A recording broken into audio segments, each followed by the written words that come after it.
Suivez le journal avec STM Transport Voyageurs. Une nouvelle façon de voyager.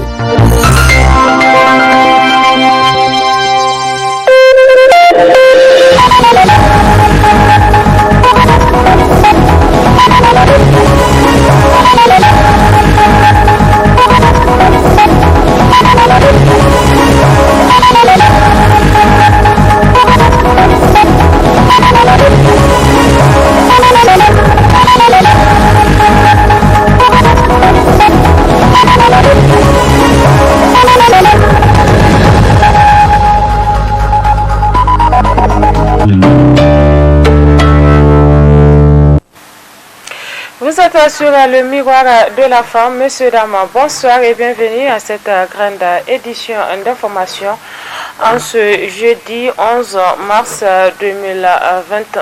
Cela dit, la coalition CAP 21, ACC et FRC a rendu publique une déclaration de presse cet après-midi au siège du NPN Chichinkassa.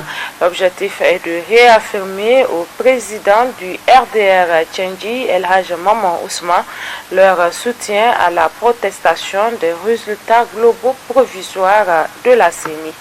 Je vous propose un extrait de la déclaration. Il vous souviendra que le président Maman Ousmane avait, dès le lendemain de la proclamation des résultats globaux provisoires par la CENI, annoncé à Zender, sur la base des résultats globaux réels en sa possession, déclaré être vainqueur du scrutin présidentiel deuxième tour du 21 février 2021 avec au moins 50,30% de voix. Il a réitéré cette position lors de la conférence de presse animée le 8 mars dernier à Niamey. La coalition CAP 2021, ACC, FRC et alliés soutiennent la position du président Maman Ousmane en se mettant résolument du côté du peuple nigérien qui témoigne de graves manquements visant à lui confisquer son suffrage, a spontanément et massivement protesté et rejeté les résultats d'une élection manifestement manipulée.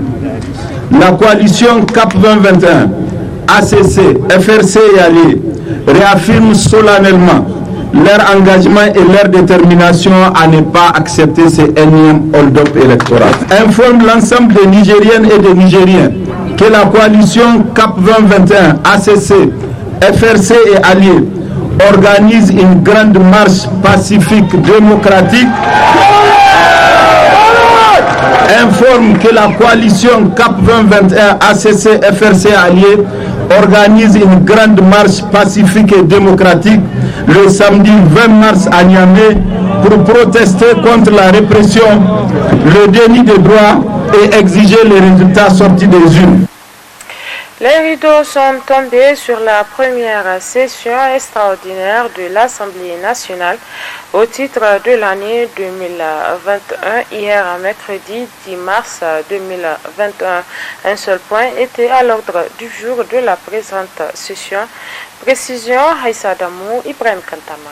Cette cérémonie officielle marque la clôture de la première session extraordinaire de l'Assemblée nationale au titre de l'année 2021. À cet effet, un seul point était à l'ordre du jour, notamment l'allocution du président de la dite institution, El Hadji Ousseini Tini, qui est revenu sur les différents résultats positifs ayant énormément contribué aux actions des autorités de la 7e République. Nous partons le cœur léger, car comme je l'avais naguère dit, cette législature a atteint tous les objectifs que s'était assigné à son installation. Il s'agit ce faisant de nous inspirer du comportement exemplaire de son Excellence M. Issoufou Mahamadou, dont la conscience patriotique et le dévouement à la cause nationale sont reconnus au-delà de nos frontières, ce qui a valu de nombreuses distinctions internationales. Il s'agit notamment du prestigieux prix Mo Ibrahim qui vient de être décerné, le mettant ainsi dans le même rang que l'Ulysse Nelson Mandela. Bien entendu, tous les Nigériens en sont fiers, même si, bien avant ce prix, Ils ont su reconnaître et apprécier l'excellence du leadership du président Issoufou Mamadou. Ils savent que 10 années durant, sa plus grande préoccupation a été la recherche de voies et moyens pour améliorer leur bien-être et accélérer le décollage économique et véritable du pays. Il s'est dédié corps et âme à sa mission dans le respect sacré des exigences de la démocratie et de l'état de droit, comme Joël Naguère dit, laissons à l'histoire le soin de lui élever un pédestal à sa hauteur. Pour revenir à vous, chers collègues, je voudrais à nouveau vous remercier pour tout ce que vous avez fait de grand et d'utile pour le Niger au cours de la législature qui s'achève. À l'heure où nous nous séparons, je peux témoigner que chacun d'entre vous, au cours de cette législature, n'a jamais eu d'autre motivation que celle d'être utile à ce pays qui nous est cher. Je peux témoigner qu'en toutes circonstances, vous avez été réellement des députés nationaux qui ne décidaient qu'en toute conscience avec le plus grand patriotisme, en toute humilité. Je pense que vous avez mérité de la République et de nos concitoyens. Puisse-t-il ne pas l'oublier. Ainsi, à travers cette cérémonie de clôture de la première session extraordinaire au titre de l'année 2021, est venu le temps des au revoir et des adieux entre le Premier ministre Brigitte Rafini, les présidents des institutions de la République, les membres du gouvernement et les parlementaires, marquant ainsi la fin du mandat de la deuxième législature de la 7e République.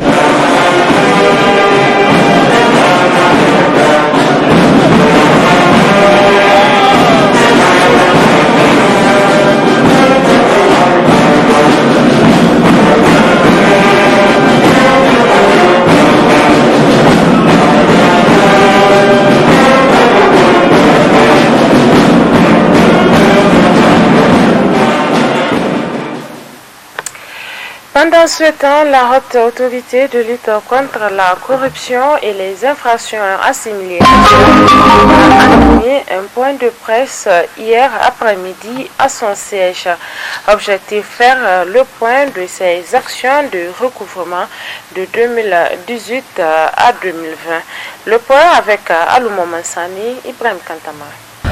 Dans ce point de presse, le président de la haute autorité de lutte contre la corruption et les infractions assimilées, Alcia, celui-ci est revenu sur la méthodologie de travail de son institution, notamment à travers des opérations de recouvrement au niveau des recettes fiscales, des recettes non fiscales et des recettes douanières. En effet, la Alcia est revenue sur les différents résultats ayant permis de mettre l'État dans ses droits. Au niveau des recettes fiscales et pour l'heure, les opérations ont concerné 16 recettes fiscales de l'intérieur du pays pour les exercices budgétaires 2019 et 2020.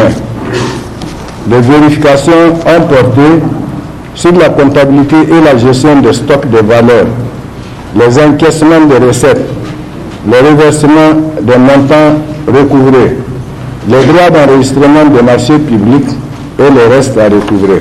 Au niveau de certaines recettes contrôlées, des manquements ont été constatés dans la gestion des valeurs de caisse et de la perception des droits d'enregistrement. En matière d'enregistrement des marchés publics, les dispositions législatives et réglementaires ne sont pas toujours respectées, surtout au niveau de la perception des droits, des pénalités et du respect de la compétence territoriale. Dans certains cas, le portefeuille de reste à payer a atteint des niveaux considérables. En ce qui concerne les droits éludés, les montants mis en évidence s'élèvent à 517 228 280 francs CFA, sur lesquels un recouvrement de 31 315 212 francs CFA a été opéré. Les opérations de prise en charge des irrégularités relevées se poursuivent, ainsi que les investigations sur les autres recettes, de sorte qu'aucun service de recettes ne puisse se soustraire à ce contrôle. Au titre des recettes non fiscales, la première phase de l'opération réalisée avec l'appui technique des inspecteurs du Trésor a concerné 8 départements ministériels et leurs structures sous tutelle. Sur ce point, la période 2018 à 2020 est celle concernée par les investigations et le mode opératoire a consisté à analyser la situation juridique et fonctionnelle des régies de recettes mises en place au niveau de ces structures, vérifier l'effectivité de recouvrement, vérifier les opportunités de création d'autres recettes. Le président Abdourahmane Gouchoumane est d'autre part revenu sur de nouvelles stratégies de son institution de la lutte contre la corruption et les infractions assimilées. Pour la réalisation de ces opérations, la HALCIA a requis et obtenu l'appui technique de la Direction générale des douanes et la coopération des institutions sœurs de la sous-région, à savoir l'autorité supérieure du contrôle d'État et de lutte contre la corruption du Burkina Faso, l'autorité nationale de lutte contre la corruption du Bénin et la haute autorité de prévention et de lutte contre la corruption et les infractions assimilées du Togo. Ces différentes structures ont fourni à la HALCIA les documents, supports indispensables aux vérifications. Je voudrais ici relever que sur ces dossiers, la HALCIA travaille en synergie avec d'autres organes de contrôle de l'État, notamment l'Inspection générale d'État, l'Inspection générale des finances, les directions d'audit et de contrôle interne de la Direction générale des douanes et de la Direction générale des impôts et des inspecteurs du Trésor de la Direction générale du Trésor et de la comptabilité publique. Pour notre part, je tiens à réitérer notre engagement et notre détermination à poursuivre les actions tendant à renforcer les capacités des services de recouvrement, à mobiliser de façon optimale les ressources financières nécessaires à l'exécution du programme de l'État. La HALCIA est une institution qui contribue à l'élaboration de politiques et de stratégies de lutte contre la corruption et promouvoir aussi des sensibilisations des citoyens à un changement de comportement à travers des communications en matière de lutte contre la corruption et les infractions assimilées. Enfin, la HALCIA entend poursuivre ses actions avec le soutien de l'État du Niger afin d'appeler les citoyens à un changement définitif de comportement. La suite de cette édition, l'association islamique Al-Muslim a organisé ce matin à Africa Hall une conférence commémorative du voyage nocturne Al-Isra wal-Mi'raj du prophète Mohammed, paix et salut sur lui. Une conférence organisée sous plusieurs thèmes. Découvrons-les dans ce reportage de Zainab Gagara. Cette conférence s'inscrit dans le cadre de la commémoration du voyage nocturne Al-Isra wal-Mi'raj du prophète Mohammed, paix et salut sur lui, célébré aujourd'hui par l'association islamique Al-Mukhlisin, qui tourne autour de trois thématiques historiques du voyage nocturne Al-Isra wal-Mi'raj et sa portée, rôle du soufisme dans la protection de la jeunesse, de l'entrémisme religieux et l'égalité raciale en islam selon le Coran, la Sunna et l'enseignement du Cheikh Sidi Hamza. Historique du voyage nocturne Al-Isra wal-Mi'raj et sa portée spirituelle. L'idée de ce premier thème est née à partir du contexte de la terrible pandémie du coronavirus qui sévit dans le monde et au Niger depuis bientôt 2 ans avec son cortège de malheurs. Ce premier thème est à la fois une source de méditation et de recherche de refuge auprès du Tout-Puissant. Le deuxième thème est intitulé « Rôle du soufisme dans la protection de la jeunesse de l'extrémisme religieux ». Il faut rappeler que l'affaiblissement des grands empires musulmans et l'installation de l'hégémonie culturelle et militaire de l'Europe ont eu pour conséquence l'apparition de courants réformateurs en islam. Ces courants réformateurs ont pour ambition de régénérer l'islam en l'adaptant à l'éthique du monde moderne. Le troisième thème porte sur le sujet brûlant de l'égalité raciale en islam selon le Coran, la Sunna et l'enseignement de Cheikh Sidi Hamza, maître soufi contemporain décédé en 2017. À cet effet, le professeur marocain Karim Bendris écrit dans son livre Le renouveau du soufisme au Maroc ce qui suit. Et je cite: sur ce point précis, l'enseignement soufi demeure primordial. Un des points essentiels de l'enseignement de Sidi Hamza est que le disciple doit voir Dieu en l'autre. En effet, insiste-t-il, l'autre n'est pas réductible à sa dimension historique et sociologique. Moins encore se résumerait-il à la couleur de sa peau. Les catégories socio-historiques, les appartenances communautaires, ce ne sont là que des multiples voiles qui assombrissent le cœur de l'aspirant à Dieu et l'empêchent par conséquent de rencontrer Dieu à travers sa créature. Notons que l'objectif de cette association, selon ses statuts, son ordre spirituel, mais également socio-culturel, est de participer au développement économique et social du Niger, mais aussi de contribuer à la paix entre le peuple dans le monde et encourager au dialogue interreligieux et intra-islamique. Parlons éducation dans cette journal avec les élèves du CS franco-arabe Sari Koubou qui ont organisé une journée culturelle au sein de leur établissement. Cette journée rentre dans le cadre de leur rentrée culturelle. Le thème retenu pour cette année est l'école base de l'égalité sociale. Le temps fort avec Mohamed Issoufou et Abdel Nasser Abdou. Cette rentrée culturelle des élèves de l'école Sari Koubou est organisée sous le thème l'école base de l'égalité sociale. À l'entame de cette cérémonie, la proviseure de l'école a souhaité la bienvenue aux invités de cette rentrée culturelle. Présent pour la circonstance, le secrétaire général de la section collège et lycée a salué le courage du secrétaire général de l'école d'avoir organisé cette rentrée culturelle. Nous sommes honorés par la sous-section du Sari Koubou aujourd'hui à leur rentrée culturelle. Une activité qui est devenue une pratique dans la région de Niamey, une activité que nous saluons au niveau de toutes les sous-sections de la région de Niamey, parce que nous constatons que cette activité va dans le sens du brassage entre les camarades de la région de Niamey et en général et en particulier les camarades à l'interne de l'établissement dans lequel l'activité est organisée. Donc c'est une façon de dire qu'aujourd'hui nous remercions la sous-section qui n'a ménagé aucun effort pour pouvoir faire cette grande mobilisation au niveau de la région de Niamey en général et en particulier au niveau du CS Sari Koubou. Prenant la parole à son tour, le SG de l'école Sari Koubou s'est réjoui à l'occasion de cette journée. Il n'est un secret pour personne que depuis quelques années, notre établissement s'inscrit dans une dynamique de faire la promotion de la culture au milieu scolaire.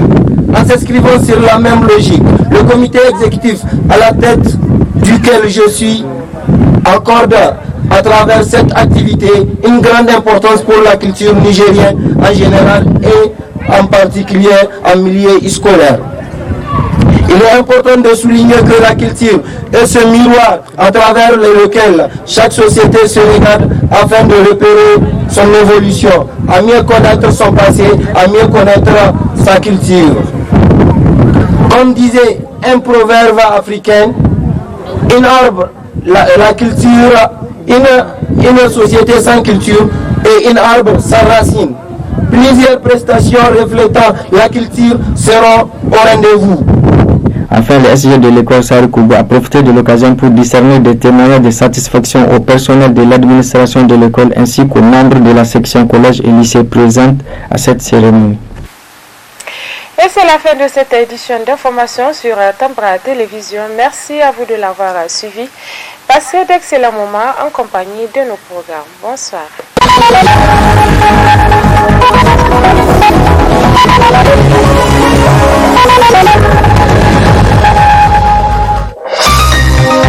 Ce journal vous a été présenté par STM Transport Voyageurs. Une nouvelle façon de voyager.